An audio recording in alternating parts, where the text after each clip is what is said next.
નામદાર આ ઓરડાને મારો દેશ કહું છું. આ તદ્દન સાચું છે.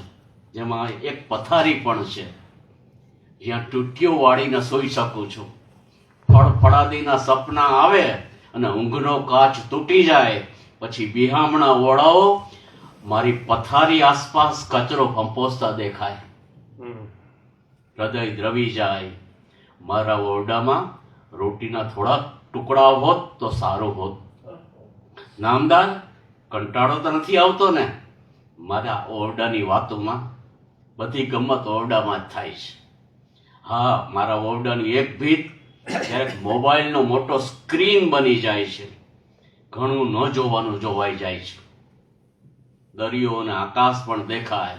કોને ખબર કોની માલમત્તાના વાહનો તરતા હોય, સોનાના વિમાનો ઉડતા હોય.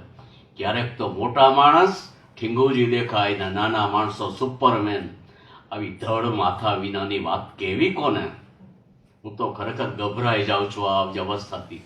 અને ભીત ભાંગીને બારી કરું. વિચાર નામનું પાડેલું પંખી ઓરડામાંથી ફર ઉડી જાય આકાશમાં.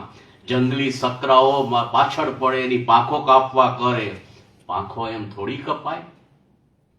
પાંખોમાં તો લોહ કવચ હોય છે.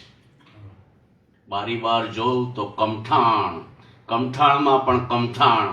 હૈયે હૈયું દળાય. રસ્તાઓમાં રસ્તાઓના સાપ ગૂંચડું વળીને પડ્યા હોય ઠેર ઠેર. હારબંધ કીડી મકોડા રાહ જોતા હોય જીબ્રા ક્રોસિંગની. સામે પાર જ્યાં પ્રસાદ વેચાય છે ત્યાં પહોંચાશે. લાલ લીલી પીળી આંખોના ચોકીદારો ખિસ્સામાં હાથ નાખી ઊભા છે ફૂટ અને પાથ વચ્ચે. હવાનું પણ માથું ભટકાય એવું કમઠાણ છે. ઓરડામાંથી બારીમાંથી રસ્તાઓ ઉપર ભાગી છૂટેલી મારી આંખો પાછી ઓરડામાં આવે છે. નામદાર, મારો ઓરડો જ મારો પ્રિય દેશ છે. Thank you.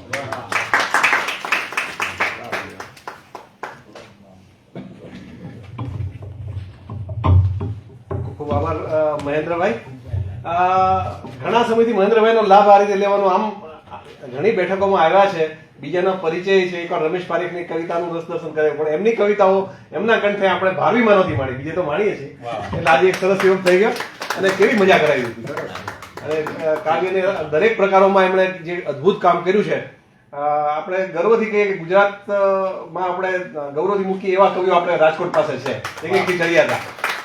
એમાંના એક મહેન્દ્રભાઈ. હવે એવા જ એક બીજા કવિનો આપણે લાભ લેવાનો છે. આપણા બહુ વરિષ્ઠ કવિ ભાસ્કરભાઈ ભટ્ટ, અને એ પછી આરપી જોશી પાસેથી ફિલ્મી સંગીતની રસભરી વાતો મળવાની છે. પણ એ પહેલા એક નાનકડો બ્રેક આપણે 10 જ મિનિટનો. અને રાહુલ સાહેબ, આપણા ભાવિ પ્રસાદ રાહુલ છે, એમની 2 મહિનાથી એમની ઈચ્છા હતી કે મારે આઈસ્ક્રીમ ખવડાવો એ બધાને. તમારી લગ્નતિથિ નિમિત્તે તમે કહ્યું ને આજે જ છે. અરે વાહ, ચાલો ખૂબ ખૂબ અભિનંદન. આપણે એમને અભિનંદન પાઠવીએ એની લગ્નતિથિના. અને આજનો આઈસ્ક્રીમ એમના તરફથી ને મારો જન્મદિવસ 2 દિવસ પહેલા એટલે મારા બંને 2 બ્રાહ્મણો તરફથી આજે આઈસ્ક્રીમની પાર્ટી છે. પણ નીચે જવું પડશે. આપણે આઈસ્ક્રીમ અહીંયા સર્વ કરવાની મનાઈ છે અહીંયા નિયમો પ્રમાણે. 10 મિનિટમાં આપણે નીચે જઈ આઈસ્ક્રીમ લઈ અને પાછા આવીએ અને આ 2 મોટી પ્રસ્તુતિઓ માણવાની છે આપણે ઝડપથી. જેવો દાદરો ઉતરી શકે ઝડપથી દાદરો ઉતરી જાય. બાકીના વડીલો છે લિફ્ટમાં આવે. પ્લીઝ.